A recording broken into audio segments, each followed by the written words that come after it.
you guys please come on stage and take seats? Thank you. Okay. Okay, so we've got our four people. Okay, now we can start.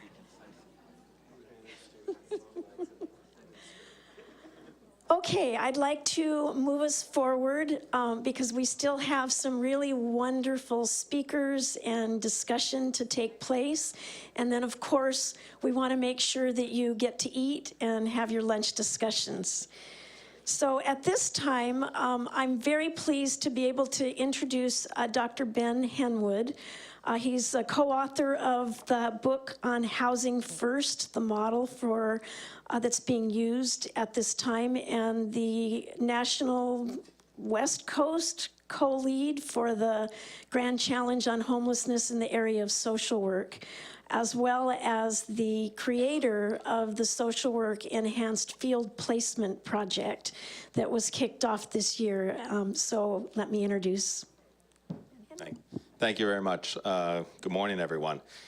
So it's great. I wanted to talk about a pilot that we launched this year called the Enhanced Field Placement for Excellence in Homeless Services. And what I love is anytime you want to do something, if you call it a pilot, it seems like no one has an issue with it. But hopefully this is going to be something that we do year after year. And so I wanted to talk to you about that a little bit, but mainly give the students who participated in that field placement a chance to talk about it. And the pilot was designed to do two things, right? To excite people around this idea of ending homelessness, and also develop leaders who can actually enact that and make it happen. And that's as much about developing skills as it is changing mindsets. And so those were the two things we wanted to do this year. This is a group of students that were supported by the field office and their placements, and I see some of the participating placement sites here that were part of the field placement and actually attended some of our events. And these were students who got up on monthly. We met at 8 a.m. so before their field placements even began, and we met with 2 hours. And we did a variety of things. And so we talked to sort of policy experts, including Chris Coe, who was kind enough to join us.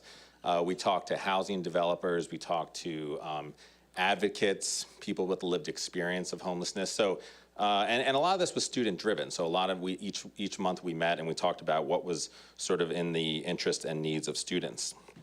These students also participated outside of those 2 hours in events such as the Homelessness Awareness Week. They helped organize that on campus. They participated in the homeless count and also in the advocacy around all the H's, Triple H and H this year. So it was an exciting year to launch this pilot. And so I'm happy to talk to you more about it after this event, or if I think there's a sign-up sheet if you're interested and you want to talk or talk to any of us. We will all be here all day facilitating some of the table discussions later, so you'll have a chance to speak to these students. But essentially I wanted them, we only have 10 minutes, so I'm asking them to be brief, but just to talk for 1 or 2 minutes to some of the takeaways that from this year in their enhanced field placement. So, thank you. Thank you. My name is Thomas Dunleavy, and I'm placed with Skid Row Housing Trust. So I'm working right in the heart of Skid Row on San Pedro and 5th. And one of the things that I took away from our enhanced field placement was a forum for us all to come together to not only share techniques and skills, but also to give a real hands-on experience of what it is that we're seeing, what it is that we're witnessing, so we can see what's happening not just in Skid Row, but I can learn what's happening in Hollywood and Venice and these different communities. That was incredibly beneficial to me. Also to be able to quell some myths that might be out there. You know, walking through Skid Row, I've seen a tremendous amount that Officer Joseph absolutely beautifully helped to humanize for us, and that was one of the things that I hope that I was able to do, was to help humanize the citizens of this neighborhood, to quell some of these myths. For example, the LAPD, I have seen only respect and understanding and patience as they're engaging with these citizens, and I have a tremendous amount of respect for them and for everything that they do for this vulnerable community. So to be able to share those ideas with the enhanced field placement has been very beneficial for me. Hi everyone, my name is Andrew Toscano. I'm placed at Union Station Homeless Services in Pasadena.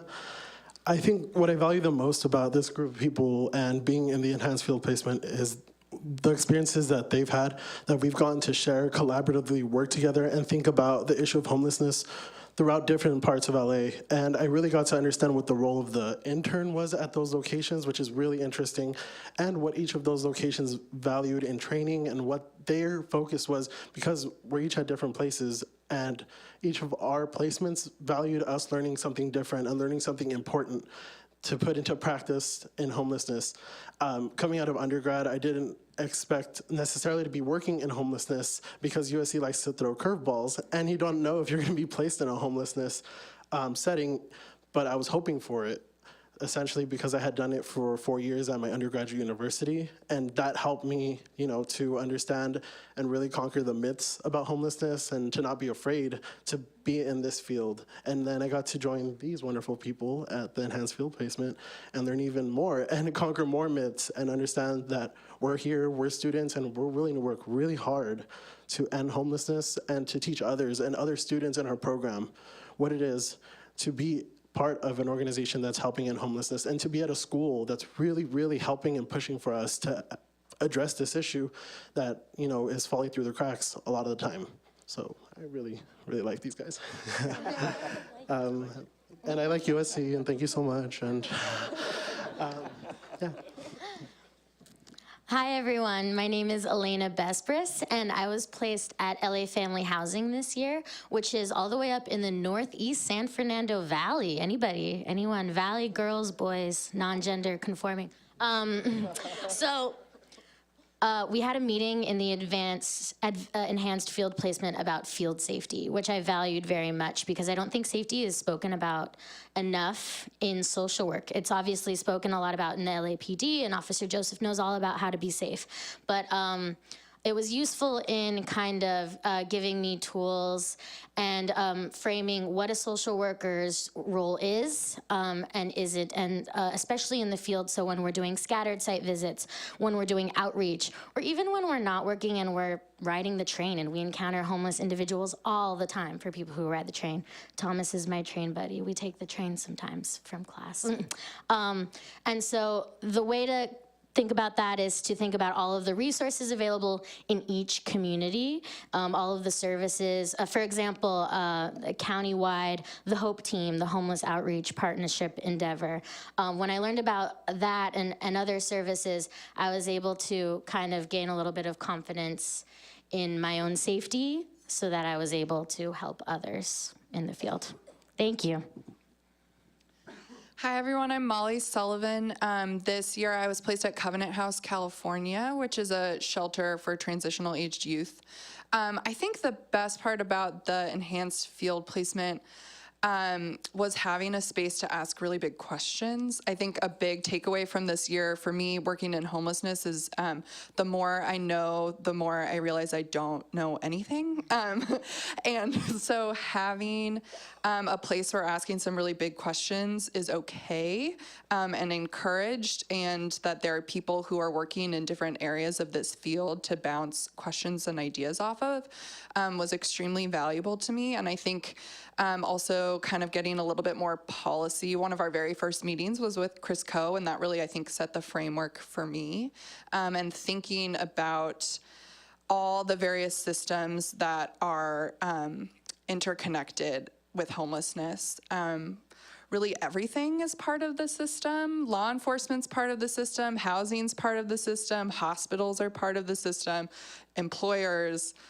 Like, this issue touches every sector of our social fabric. And so having a place where we could kind of throw ideas around and ask questions about how we could be doing more to make homelessness an issue that everyone is thinking about was really, really impactful for me.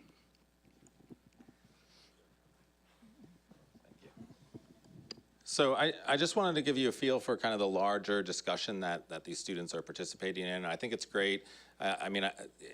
To be involved in that larger discussion, I think is part of the excitement when you realize what's involved and how many people care about this interest. And I don't know that student interns always get that. I don't know that people in the field are always aware of that larger issue. And so part of our mission here is just to develop young leaders in the field. You can hire them, though I think most people still have another year here. So these are just some examples of some of the leadership that we're developing.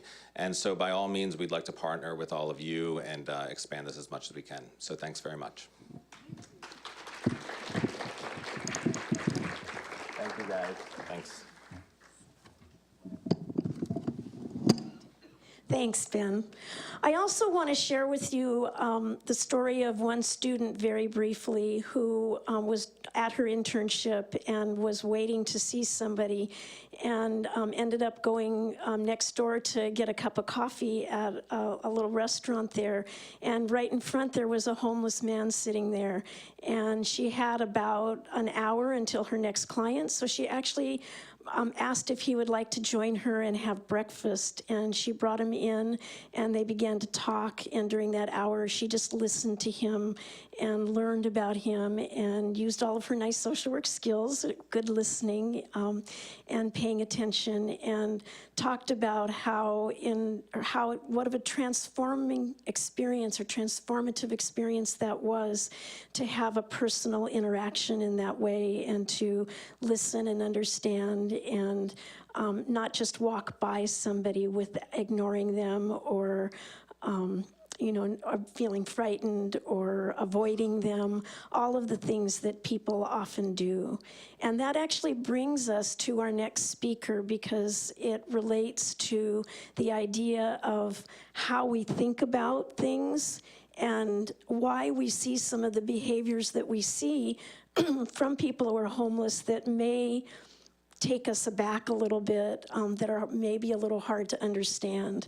So next, I'm very pleased to introduce Dr. Gabriel Crenshaw, or Dr. Gabe, or Gabe, whichever you'd like. He is a psychologist. He does work here in the School of Social Work. He's done a radio, TV. He's a media guy.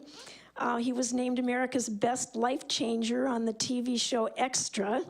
He's created a digital media program called Mental Minute with Gabe, which I've seen some of them and they're excellent. He's appeared as an expert on different news broadcasts, including the Oprah Winfrey Network, CNN, the Ricky Lake Show, in print, in USA Today and Huffington Post.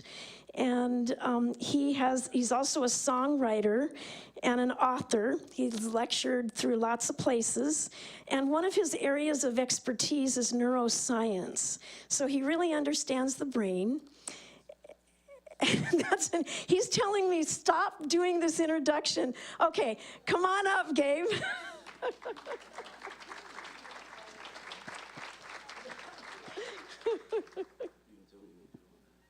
I just read it from your Bible. Don't do it. I'm never talking for you again. All right. Oh, geez, after that. Hey, everybody. I really enjoyed you, officer. I'm glad to be here. When Brenda asked me to do this, to consider the neurobiological concerns that can happen with homeless people, I had never really thought about it. But when I think about it, I mean, to be homeless really is a traumatic event. And so all the things that happen inside of the brain, you move to the subcortical region. You want to stay in the prefrontal cortex, but there's no way you can stay in the prefrontal cortex and see the world rationally and live on the street. And so I wanted to share with you briefly some things. But, you know, Brenda said something, and I was not going to share this, but because she went on and on and on, let me humanize myself a little bit. I woke up one morning, and these lyrics were in my head. Too many homeless in the streets. Where's human decency? They're not all bums, you see. I know. 'Cause they used to be me. So I knew this guy, let's call him Gabe. And he wanted to go out in the world and do his own thing. And so His mom and dad let him take their Mercedes, which kind of became his, and he found himself having fun and then found himself homeless. But homelessness in Manhattan Beach is kind of sexy. And I found this place. This is a true story. I found this place. It was like Homeless Row, only it doesn't look like Skid Row. If you want to know where it is, I'll be standing over here after this, and you can come and I'll tell you where it is. But I don't know how I stumbled upon it, but I saw a Jaguar, a BMW, and just a bunch of other cars. So I thought it's a safe place for me to sleep tonight.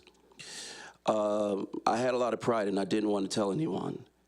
I did this for 4 months, living in my car. And I remember, I thought, well, it's not so bad. I mean, I got a Mercedes, and here's a Jaguar, and here's a BMW. One night I came home, and there was a Nissan Sentra that had moved into the neighborhood. And I'm not kidding you. I went, oh, my God. It's a Nissan. Here.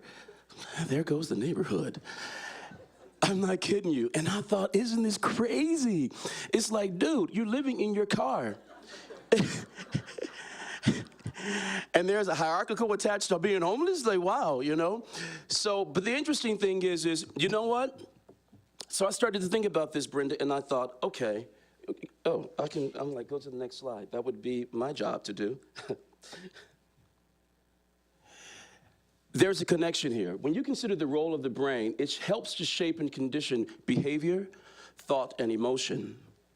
All right, so initially what happens to you is an adventure. I'm in my prefrontal cortex. It's wonderful. It's an adventure. I'm sort of hyper-aroused at the idea, I'm out in the world and I'm doing my own thing. And, it's not a bad neighborhood. And I can go to the beach and it's wonderful. Not a real big deal. And I always like to wash my hands when I finish using the bathroom, but it's kind of hard to do that in the car. So I figured out something, that the sprinkler systems went off at a certain time. So I could actually time my bathroom breaks. Even if it was like 2 or 3 in the morning, I knew when the sprinklers went off, and that way I could use the bathroom and then wash my hands. I didn't even have to pay water or electricity. This was good. And so you think about all of this. I did. A month passes, 2 months passes, 3 months pass. All of a sudden, the brain changes. I had never really considered it, but when I looked back into preparing for this, I thought about it. I actually went through the process of what it is when you become homeless to the point of destitution, only I didn't have to hit destitution. But even still, a college graduate, I was a college graduate by then. Everybody's laughing at my story because you see me in an Armani suit today. And we like the idea of hearing the struggle after the struggle. It's hard to walk through people in the struggle when you're in the struggle. So it's like I'm a success story. It's kind of hard to believe.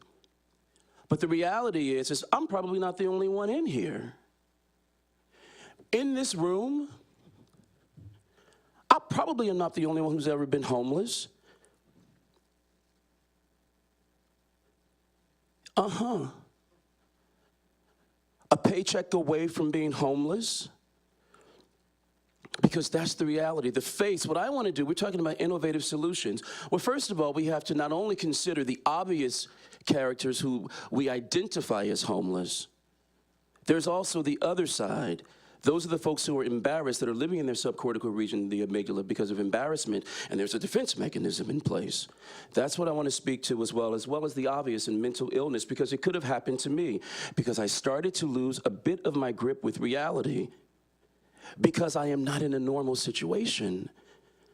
Now I'm exposed to environmental concerns that you don't think about when there's a roof over your head. So let's take a look.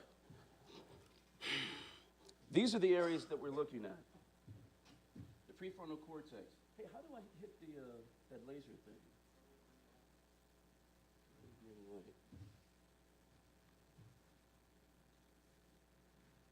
I don't see a green light. Oh, there it is. Oh, yeah. Prefrontal cortex, limbic system, basal ganglia. This is movement. This is your executive functioning, your thought, your ability to make good decisions. In my case, my mother and dad would have said, your ability not to be so stupid and have so much pride not to come back home after you realize that you were homeless in a Mercedes. But it's funny how everything looks better, right, in a Benz, right? It's just sexier in a Benz. You know, I'm not really homeless. I mean, you know, I'm like, this really is LA. Everybody just, you know, drives around and, you know, it's just horrible. You know, it's like, you know, sell your Benz, you can pay rent. Right, this is reality. But this is where it happens. The emotional brain, look at this, the thinking center, the thalamus, the appraisal, the cognitive appraisals of what happens inside the orbital frontal cortex of the brain. You have the ability to make a cognitive appraisal so that you can make a different decision. You can sense if there is danger, if your faculties are working appropriately. But there's something that happens to you when all of a sudden you are exposed to elements and the vulnerabilities kick in. Your basic functioning, like eating, sleeping, breathing, all of these things stand the potential to be compromised because you're living in a compromised situation. It helps us to start to understand just biologically and neurobiologically what homeless people are actually going through. They appear to be crazy. They appear to be off-center. And that is true, but there's an organic quality to it. That once we start to understand that, I think the urgency to do something about it kicks in a little bit more because we start to understand that these are people just like us. Essentially, there really is no difference between a homeless person and a person who isn't. Worry, stress shrinks the brain. My first month, it was just sexy. And I didn't tell anybody, no friends or anything. Oh, thank you. It's a level of embarrassment, which is that's interesting because, you know, it's like that's the amygdala. The amygdala is responsible for embarrassment. There's a song by Phil Collins, you know, Another Day in Paradise, oh, think twice, it's just another day for you and me in paradise. There's a line in that he says that the woman is on the street and she says, sir, can you help me? It's been days and I haven't had any food to eat. He walks by as if she isn't there. And then the line says, she's embarrassed to be there. Oftentimes when we find ourselves embarrassed, we get upset. If you've ever been involved with kids and they make fun of each other, boys tend to start to fight. Why? Because they're no longer inside their prefrontal cortex. They've moved down to the subcortical region of the brain. There's an action potential that exalts my fist against your face, and it makes me feel better because it takes the focus off of me, and now you look like a fool. You get it? The same thing often happens when we're dealing with homeless people. And so we walk past them. And honestly, I mean, let's be honest. We walk past some homeless people, they're disheveled. You know, there's an odor, etc. You know, we're not so prone to say, here, you want to go to Fleming's with me tonight? Right? Because they don't belong there. There's something uncomfortable about it with us. Right? And it makes it difficult for us. We can, like you said, you know, let's just pour some money there and move on. Until it hits your house. And then it's different because you don't see yourself. I didn't see myself like the person out on the street, but essentially that was me.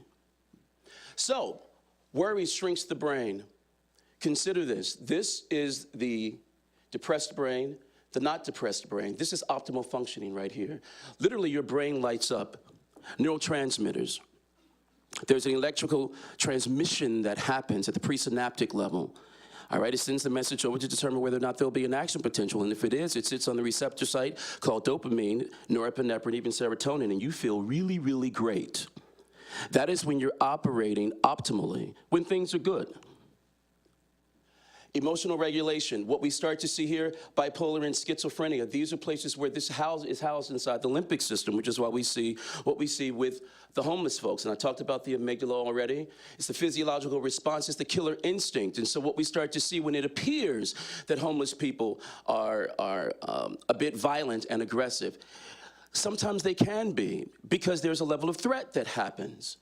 And that's what the amygdala is responsible for. In its natural state, when it's operating optimally, functionally, it's good for us to have that. There is a built-in fear mechanism that we should have, and we behave appropriately. When it is compromised, and you perceive a threat, real or imagined, particularly imagined, you will still try to protect yourself. And I think that's a lot of what we see and why it's scary. Mirror neurons, and I think this is important for the MSWs and everyone to understand, all behavior is derived from a state of stress. What lies between behavior and stress is emotion. To calm stress and diminish behavior, we must understand, process, and express the emotion that is actually salient to us. But again, trauma leads to hyperarousal and dissociative responses. Over time, it then moves into, and it can be schizophrenia, even prolonged depression can cause one to disassociate. You're cut off from your family, you're cut off from everyone. Who are you talking to? Yourself. Who's answering you? A disassociated self. And it all makes sense, right? We understand that even as sane people, every answer that comes across my head isn't a sane one. And I ain't homeless anymore either, okay? Brain structures are altered. This leads to inefficient stress coping mechanisms. Fighting, eating out of garbage cans, but that's a level of survival technique too, isn't it not? You never know what you might do until you get in that situation at a level of desperation. At all costs, the body is designed to do what? Protect itself. It's very Darwinistic. We're designed, we want to be here. And whatever the state is, whether it's compromised, there's a level where we actually want to be here. And homeless people are no different. Decreased hippocampal volume compromises ability to integrate various sensory inputs. And what happens is emotions in the context, you can illustrate them in a way that's rather inappropriate. I've got just a little bit more time left. Impulsive, disruptive behavior of some homeless individuals is their way of communicating underlying fear-based feelings. As a therapist, when you come across homeless folks and you're willing to do the work, and it is in fact work, it's daunting work, but it's work nonetheless. Consider this, these mirror neurons I'm talking about are formed in the temporal, occipital, and parietal visual areas, in addition to some cortical areas, largely motor. The mirror neuron as the mechanism is prominent in learning by imitation. There's something that we can do. An interaction with the homeless person, believe it or not, you can change the neuronal pathways in their brain just by the way you interact with them. You can either join in their hysteria, they see you and they approach you and you're afraid. I was coming out of Burger King one day and this homeless guy said, hey, can you give me some money? I'm homeless. It was a bad day for him to come up to me, honestly. And I said, well, tell you what, I'll buy you a burger. And he said, I had Burger King yesterday. Just give me some money. I'll go where I want. I said, oh, you're not really that hungry yet then, right? My response, it matched his flippant response. What would have happened had I been calm? What if I had been present, actually listened to what the real need was, connected on a deeper level, validate his feelings? It's no picnic out here being on the streets. Look for opportunities to join with the homeless population emotionally. Story kind of like mine. We like this. Like I said, we only want to know about the struggle. After the struggle, doesn't she look great and beautiful? How many of us would have been rooting for her if we saw her in her depressed, compromised state? This is where we have to get to. And finally, because I think we're going to hit some things, I'll leave it for question and answering. Working to rebuild relationships with the homeless people is important.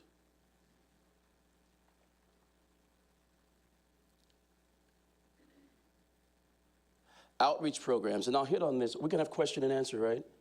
So I'll stop here, but let me just say finally,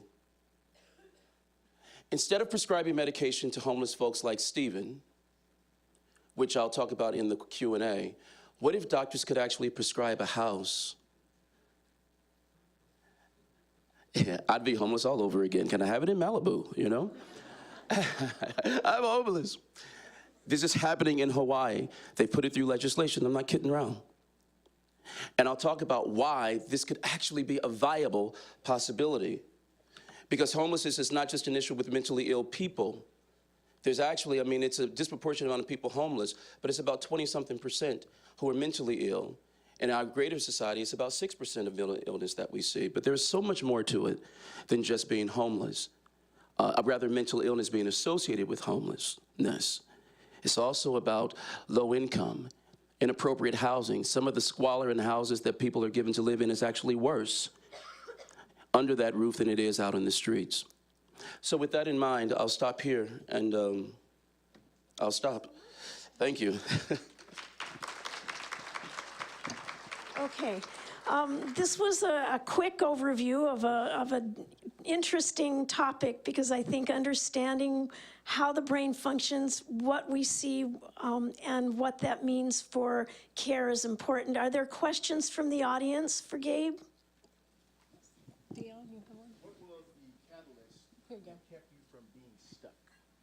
What was your catalyst that kept you from being stuck, as many people? Going into the 4th month, I went, I'm about to lose it. And I called a friend. And I think what happened neurobiologically, I thought, I don't have to be in this by myself. Somehow the level of embarrassment and the pride ended. I didn't call mom, but I called a friend, not knowing that he had recently got a job at a real estate firm, and they had all of these houses. And he said, follow me. I'm not kidding you. And he took me to a house, I'm not kidding, in the Hollywood Hills, and I stayed there for a year. Try my life, people, it works, you know? Seriously. So can you tell us how we can take what we know about the brain and use it to help people who are stuck in homelessness where they can't seem to get out? Yeah, there's something that has to happen. As a therapist, you can really get lost in the, oh my God, this is so terrible for you. And what's happening is there's a level of fear, I believe. And so what you have to do is tap back into the prefrontal cortex and get them in that cognitive appraisal of the orbital frontal cortex. And what that is it gives you a different perspective in which to see. As you start to encourage people to sort of look inside themselves, because really that's where the strength is. You've got to find the strength in the internal world because it's not in the external world. They've been out there already. And it's different levels of what happens, but you start to speak to that level of strength, and everybody has it. And the idea that mirror neurons work, your calming presence, your reassurance, your ability to help them find, and you are mimicking this kind of behavior for them, they will start to imitate that same behavior. I watched some of the officers' videos of a couple weeks ago, and just his interaction with homeless people, he is able to get something from them that seemingly some therapists can't get because you're using the wrong tools. There are times where you have to put yourself aside. Your tool initially is this. People aren't really interested in what you know until they have a sense that you care. And when you are vulnerable and you are depressed people really see the world as it really is. And they're looking at you like, why the hell aren't you depressed? You see how bad it is out here, and, right? But there is a level that we exalt ourselves a little bit so that we can have a better decision, because we believe, like the health belief model, there's a sense here in our cognitive resources that what we see necessarily, we don't have to necessarily be moved by it. So we become emotionally vulnerable to it, thinking that we can't do anything. It's internal locus of control and external locus of control. And it all centers here in the cognitive resources. And then people feel better about themselves. And so then dopamine kicks in and other neurotransmitters and serotonin. This lifts your mood. Your neuronal pathways actually will change just at the thought of a new possibility. And provided that there's housing in place and a doctor that can prescribe you a good house, you know, things are looking up. But it's going to take all of that, because it's not just solely a biological phenomenon. It's going to take all of us. You know, if only the PhDs knew it, then we'd have the answer. But we need the policymakers involved, et cetera. Okay? Yes. Thank you so much. Oh. Mm-hmm. I don't think this. Thank you for being here. We'd love to see the rest of your presentation, and I'm wondering if or how this could be adapted for us to share with staff or volunteers. There's so many misconceptions and Right. we talk about a lot. Like, is there something that you have already done, or will you consider maybe some kind of a training program or baptism available in the future? Yeah, I'll do it if Brenda helps me. In fact, Brenda and I have talked about actually writing an article and really getting at this, because I think the piece that is often missing, even from therapy in general, is the neuroscientific model. And it's not just because it's in vogue since the Genome Project, but the brain starts everything, right? Sensory neuron, and it sends a message to the motor neuron right into your muscles and glands. It's how we move about the world. The intention, what we're doing in here right now, is all about intention, right? To go out into the world and be impactful. But it has to start with the thought, I'm willing to do it. Okay. We have been working on a curriculum with the city of Los Angeles. And I think it's just really important to understand that when you become homeless, the fact that you're dealing with that level of trauma and basic level of survival, that does begin to change your brain, and where you're focused is different than you would be if you were housed. And so looking at somebody and assuming that they are functioning in the same way with the same priorities, using the same part of their brain when they're not, is not as helpful as beginning to really understand why you're seeing what you're seeing and beginning to take that into account. Was there a question? So there's been a lot of research and studies around the impact of trauma on the brain of children and even youth up to the age of 25, since we now know that the brain isn't really fully developed until 25. Right. So do you have any recommendations on any preventative measures or things that should be done for children and youth, since we also know that they can end up with lifelong health consequences because of trauma suffered when they're younger? Absolutely. Are you guys familiar with the ACEs? Yes. That's huge right now, and it's kind of what we have all known. Protective factors is really what you're talking about that we put in place. It's really primary prevention instead of secondary and tertiary prevention. By the time you get to tertiary, those are the kids that the officer is picking up off the street. And so attachment is extremely important. How many Bowlby people we have here, Ainsworth people we have here, yeah?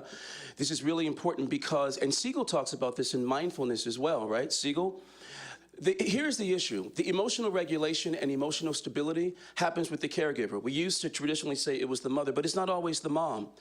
And there's a resiliency that children have. I think it's important for us to remember that whenever we get the children, and no matter what state of trauma that they are in, protect your mirror neuron, right? And you want to influence them with the calm, with appropriate attachment.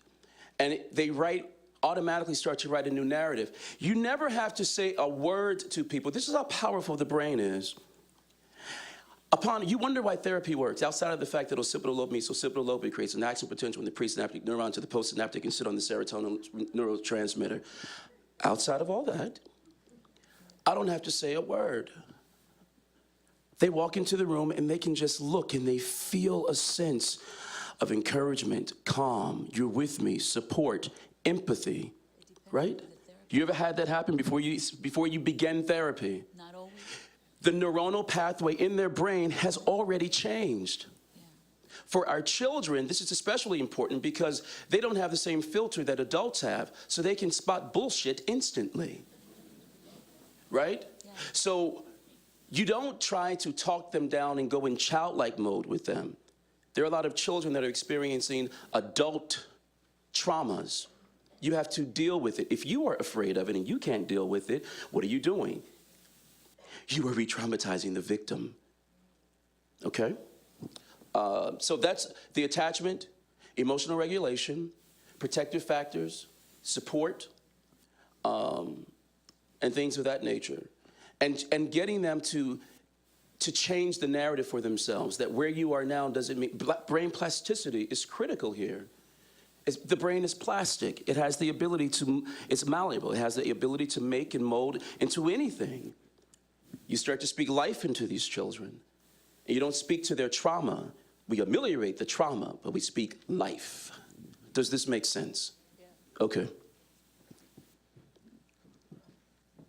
Brenda, I have just one quick question. Can I ask a really quick one? Is Hawaii able to bill the insurance companies? Yeah, well, you know, I'll tell you what, they used they actually have used a major insurance company to work with the senator on this, and he came up with the numbers, which I have here, but if you want my PowerPoint slide, I'll give it to you, but the numbers are there. What is it, 40,000 for the gentleman that you saw there, Stephen? He had staff because he's out in the elements. 7 days later, $40,000, he's healed. But he's had this episode 21 times. It's $120,000 a year for homeless people going in and out of the hospital. It's $18,000 to buy him a house. You do the math. Yeah. Maybe not in Malibu, But you know what? You get me a house and do my thing, I can I can heal, baby. I can get to Malibu. $15,000 so I can go buy one. I had, I believe, a wild conversation during the break with Dr. Wenzel, and I was telling her, my kids live up north, and I'm just amazed at the difference in consciousness. Up in Northern California, they're rezoning properties where people can build the granny homes and the small homes in their backyard. I said, can't we start this here? And she says, it's not, the consciousness isn't here. We were talking about the NIMBYs, who not in my backyard, they just want to protect their own property value, and that's not going to happen over on the side by the beaches where you were homeless. So we need people like yourself. I was trying to get to the point of, is there some way we could mandate those people who are so protective of their property to go to classes like DUI and domestic violence classes? Where You're we can mandate hardcore. those landlords to go to your classes and listen to you and listen to us social workers who are in the trenches and listen to Officer Joseph. That's a radical idea. Thank you. Mission accomplished today, right? How are we doing with time? 2 more minutes. Okay. Are there any other questions? Does anyone have? I have a question. So, can you speak to, so with adults, I definitely get the neuroplasticity with youth and children. Is there an age at which does the same apply to adults? Is there a certain longer window you have to work with, expectation setting for us? Mm-hmm. Neurons continue to fire, right? So everybody listen up.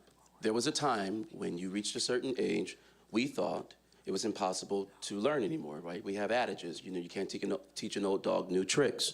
That's a lie. It's not true. No, what it is the old dog doesn't want to learn new tricks. But you can teach them new tricks because the brain is still there. Plasticity is not just for kids anymore. That's like an old cornflakes commercial or something, right? Orange juice isn't just for breakfast anymore. But no, you can. Which is why we see a lot of people, and get this, for even homeless people, you know, a lot of this is their dreams have been deferred to the point where they're depressed by it, and they, you know, things happen, life gets in the way, and everybody in this room should understand that. I don't care how much money you have, think about what it would be if you didn't have it. And all your dreams and goals and aspirations for yourself, for your family, goes to the end. But at any moment when you choose to see life differently, that's plasticity. People, it's just a thought. Sensory neuron is intention, is thought. Before you ever make a move, you have to have the thought first. Since brain plasticity works with the idea that you decide to do something different. And ultimately, it does become a choice. And even though mental illness, barring mental illness like bipolar, not so much bipolar, but schizophrenia, et cetera, and things of that nature, a lot of homeless people, like I had 4 months, right? Had I stayed in that state, well, I probably wouldn't be standing here right now. Possibly, but I was grown, right? And so the plasticity, I got a different thought. And I believe the universe just opens up to you when you get a brand new thought and brings things your way. I do. Thank you. Thank you. Thank you, Dave. My pleasure. Was that okay? I hope that was okay. So I think that the topic here goes along with the whole concept of housing first, because before I think people are going to be able to have some changes in their brain biochemistry, they need to be in a different environment that can support that. And the housing first model gets them to a place where then they are able to reduce the level of stress and trauma and are able to think and function in some new ways. And that's why I think we've seen that technique work well. But now I'd like to introduce our final speaker for the morning, Ellen Sloan. She's the CEO and founder of SoCap Tech, which is a social enterprise startup that focused on mobile and web-based applications for nonprofits. And we've seen that in a lot of other areas, but we really haven't seen them focus so much on nonprofits. So I consider that to be one of the wild ideas we're going to look at today. Her emphasis is on bringing technology to serve those who are homeless, as well as people who are homeless themselves, and ways to make innovative apps that can make a difference. She's done a startup that related to a social collaboration mobile phone app to help people to supervise care for people with mental illness and other kinds of disabilities and other types of social enterprises. She has served on the board of the Women's Foundation of California, the advisory board for Rediff, and a partner with LA Social Venture Partners. Ellen.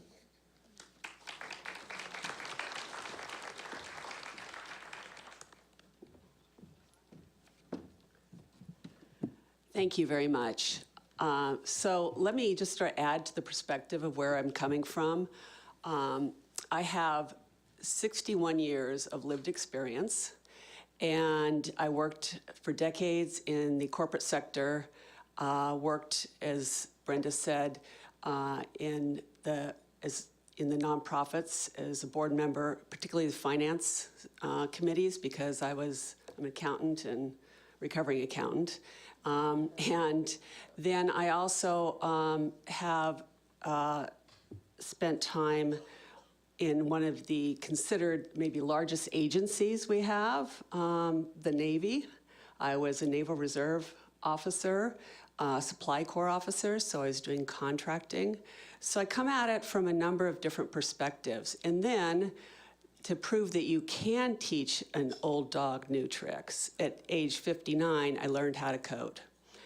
And so, bringing all of those perspectives together is sort of what led me here today.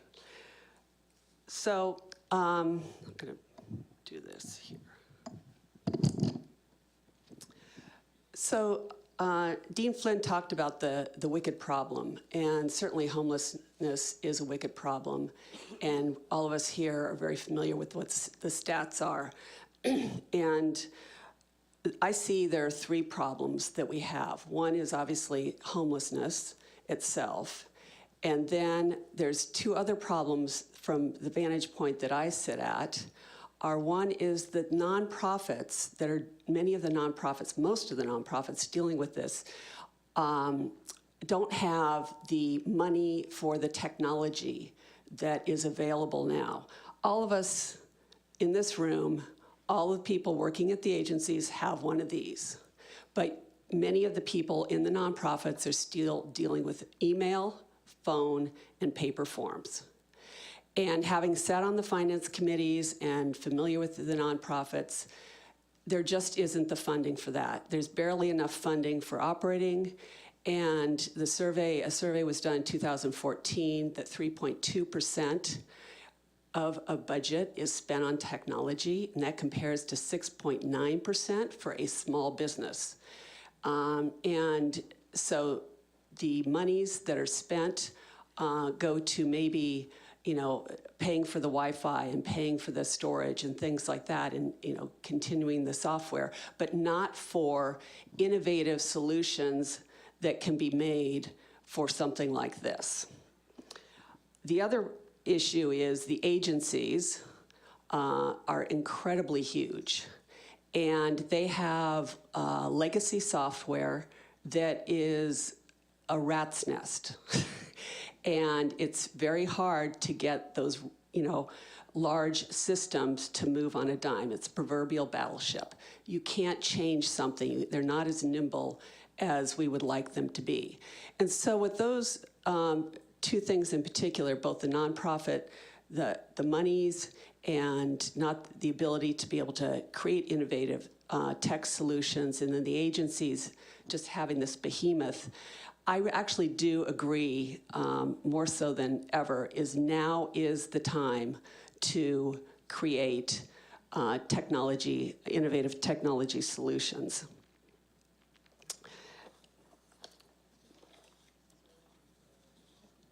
And why is it now?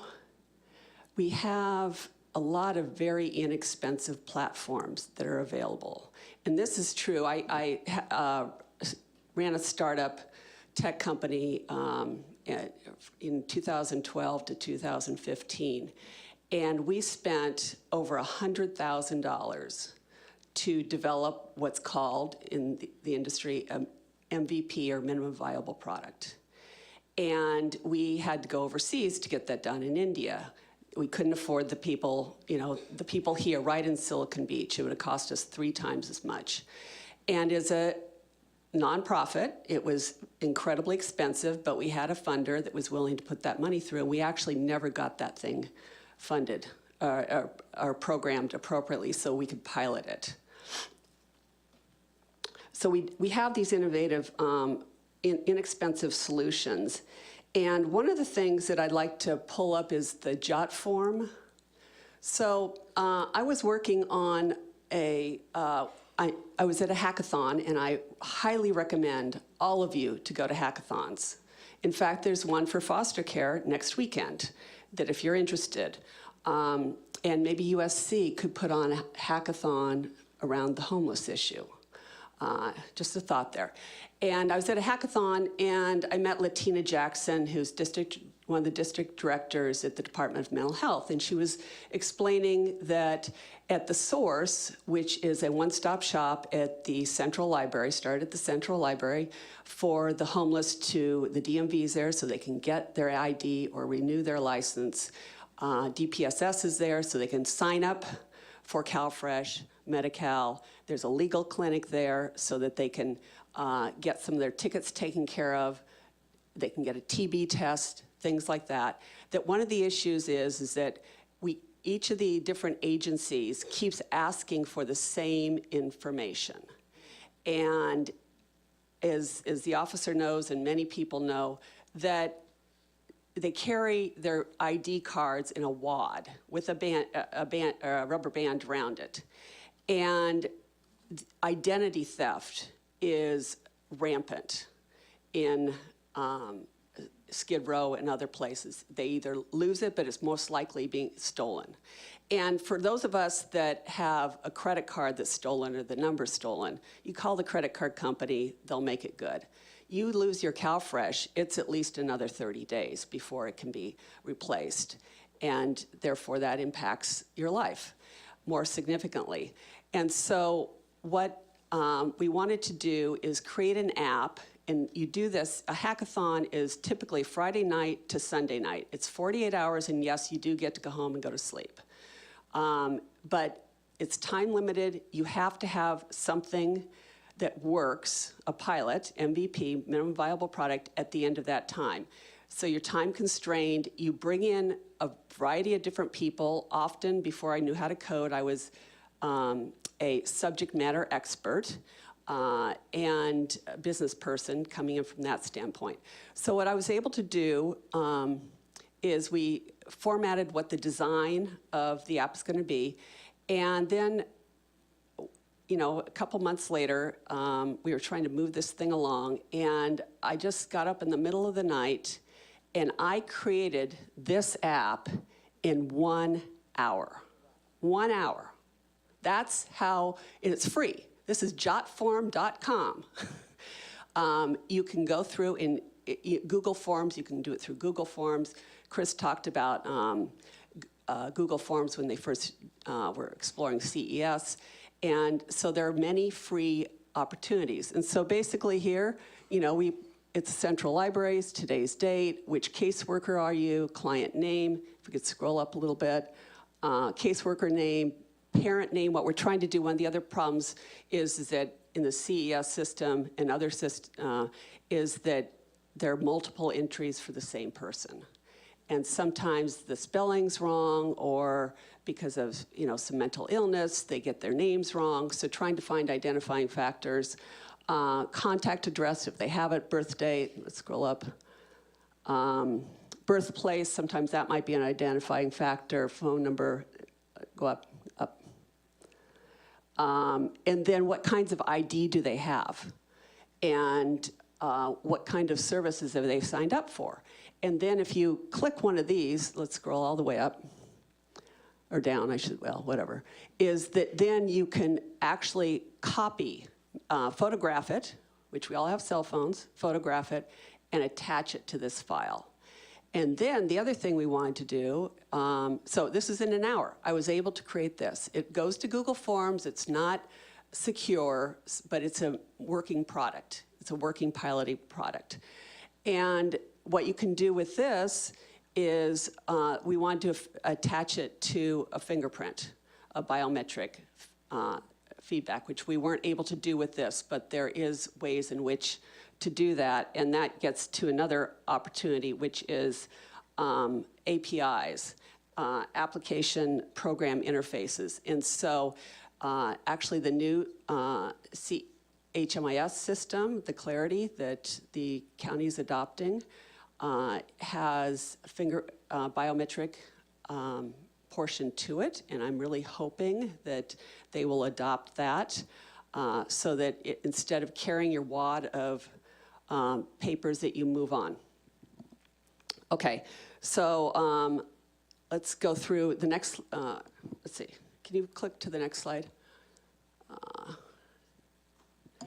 Some of the other advanced technologies, there's QR symbols. I was working with an agency here and talking to the caseworkers. One of the things that they wanted in order to entice the people to want to adapt it is that they have to turn in paperwork every month for the services that they've received. Well, one of the easy ways to be able to do that without tracking them, which, you know, there are issues around that, is to read a QR code. So there's a QR code for St. Joseph Center, there's a QR code for the individual, and then there's a QR code for each of the different services that they provide. And so when it's scanned by the people at the service center, then you know exactly what service they provided. It'll go through to the caseworker, so then they already have sort of a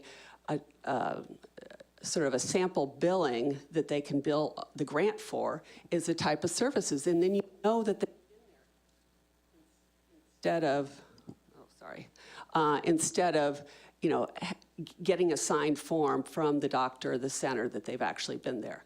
And then that frees up their time. So let's go on to, and then these are little, what we call iBeacons. This is what it looks like. It looks like a super small mouse. These are Bluetooth enabled. They cost about $20 each. Working with an agency that will be putting together housing, constructing housing for another, and a large agency has the contract for that. And they're being constructed out of shipping containers. And they don't look at all like a shipping container. But having something like this on the individual door for the person, their room, and then another one at the front door, because a lot of these, the housing is in isolated communities, that then they will be able to, you can see whether they've left the room. If they haven't left the room for 24 hours, then that's potentially a problem. Are they going out? Are they into the community? You can see if they've actually left that. You can't say, see whether they've left to go down to the liquor store, but at least you can see if they're actually moving and where they, out of the house. So let's move to the next slide, please. So what I've learned through this journey is that technology is the easiest part of this. It's adoption. It's changing behavior, which we all know. I mean, school safe social work and many of the other schools is about changing behavior. We know how challenging that can be. One of my favorite people that talks about this is B.J. Fogg. He's a professor at Stanford, and he deals with he's on the board at Rock Health, which is an incubator for tech startups, health startups in San Francisco. And he talks about the behavioral model being that behavior is between motivation, ability, and the trigger. And with the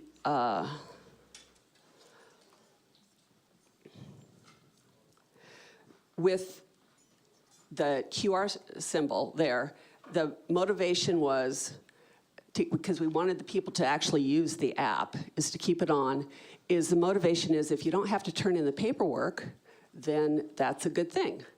The ability, using a QR code is really easy. You scan it in, the center, it makes it easier for them for billing and things like that. And so then that helps trigger the behavior that you want. One of the other things that I've learned in sort of in the tech world and the startup world is what we call lean startup. And if we can go to the next page or next slide. And so I was talking about we were talking about lean startup, and Latina, who's has a degree in social work, she goes, oh, well, that's the PDSA. And I said, well, yeah, that's exactly what it is. So you guys are really actually, when people say lean startup, and this is my book here, little visual aid, I have it tabbed all over the place, is that when you build something, you're really planning and designing it. And that's what a hackathon does. You build it, you plan and design, you bring a variety of different people together. You measure it. You have to then go out and test it, study it, see whether it works, and make sure that you have a variety of different people and users. So in the case of the various apps I've done, you have the clients or and then you have the caseworkers potentially, and then you also have, management. So you want to make sure that they're involved in the study of that. And then you learn from that, and that it's a circular cycle. So once you've learned, one of the things I love about tech, and I wish, it was common when I was a biochemistry major, is failure is, you want to fail, because as long as you learn from failure. So you make something, okay, that didn't work, so you tweak it. And so that's something that this sort of system, or the PDSA, will actually help too. And so that's a circular cycle. So I'm going to close here. So next slide. So I've spent many years as an intrapreneur, project manager, sort of the ultimate project manager. I have 2 daughters, college age, one of which is a freshman here, and a software developer. And what I've learned is that you build on what is there. You don't reinvent. There's so many opportunities out there. You also conserve your resources. And somebody talked about persistence. Well, persistence and also patience. You conserve that in addition to your other resources. And then building on best practices. And it's best practices not only from your own sort of world, but other worlds. And that's why what I love about the hackathons and when you're building these sorts of things is to get people from different perspectives. So anyway, that is my presentation. Great.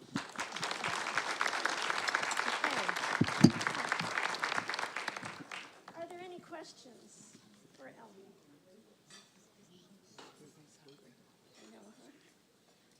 Oh, wait, Mike's coming, Mike's coming. Here you go. Oh, okay. Somebody has a question? Oh, over here? I saw hands. Hi, Ellen. I'm Eric Hubbard with Hoveness Inc.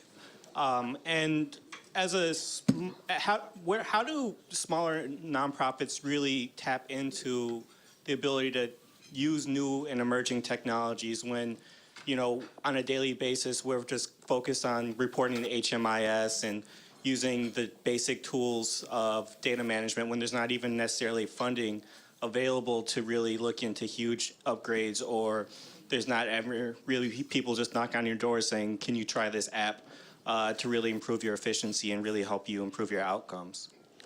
Well, that's where forums that are like a hackathon. And there are hackathons around homelessness, there's around autism, you name it, there are various issue hackathons. And you can actually go attend those, you and your people can attend, can attend those and be the subject matter expert and actually help create an app that then could be tested where you are and go forward with that. And so I mean, I really feel the pain of nonprofits with you're wearing so many hats and you just have to keep the doors open and the services delivered and everything else is not really paid attention to. There are a lot of free resources too to get it coded. There are coding boot camps that can take it to the next level. There's also, I've worked with City National Bank and they're coding an app for the Department of Aging. I've put them together with them. And so there are, and they're doing it as in-kind services, it's their IT department. So there are free resources to be able to do that. And so again, it's,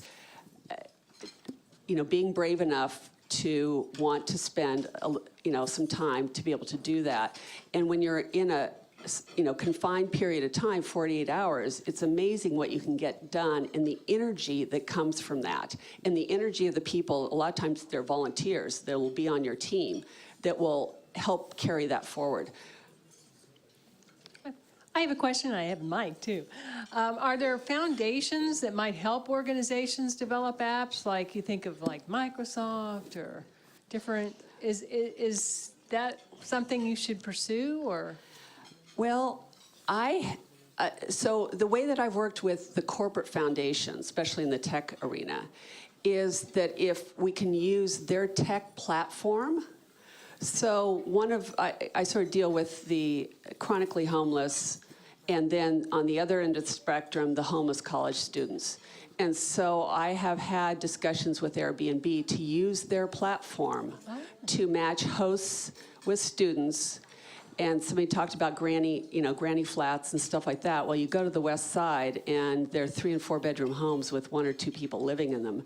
They don't need a granny flat. There are bedrooms. I actually have a UCLA student living with me now. So again, using the nonprofit or the technology that they already have. Wow, okay, Airbnb, I didn't think of that. Yeah, Wow. yeah. Okay. Other? The question here?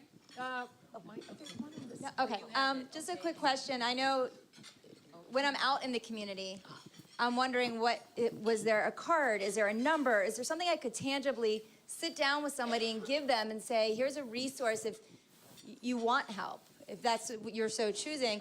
Is there an app that you know of that's in creation that, I think of there's outreach workers at agencies, but there's only so many of them, but if there's social workers or warm-hearted people that just want to be able to give somebody a resource, are there apps or apps that people can use on their own that says, hey, I am homeless, I'm looking for resources? Is there something like that exists?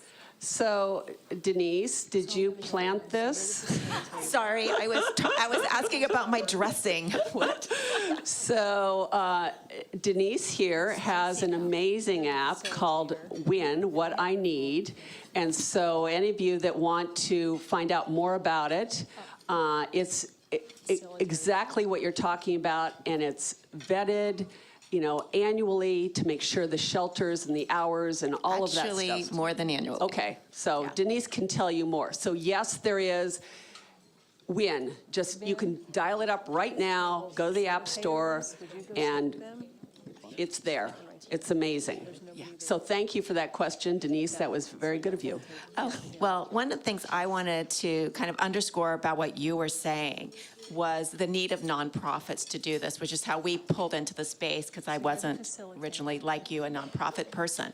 I was on the funding side and the policy side. However, typically, most traditional foundations don't consider technology a direct service need. So when we're all talking about wild ideas, I would like you all to consider, as you've heard about all the interesting things that can be done that Ellen has talked about, and frankly, all the things I know that we're trying to do with our app to connect homeless youth, and we're getting ready to expand into adults to services.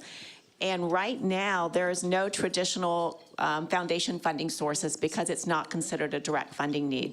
So that's something for, as Eric was talking about, for a nonprofit, that's a really important thing. And people have to start brainstorming about how to move the needle in that area if we're going to include technology as a solution. I absolutely agree.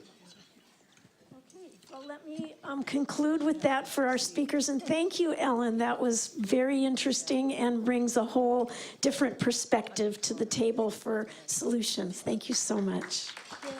So you're the facilitator. Okay, as you can see, it's lunchtime. Now, hopefully you have created your rainbows at your table. And now it's time to run with it. We want you to get wild and innovative. Please pull out the discussions questions page from your packet. And each table will begin to talk together.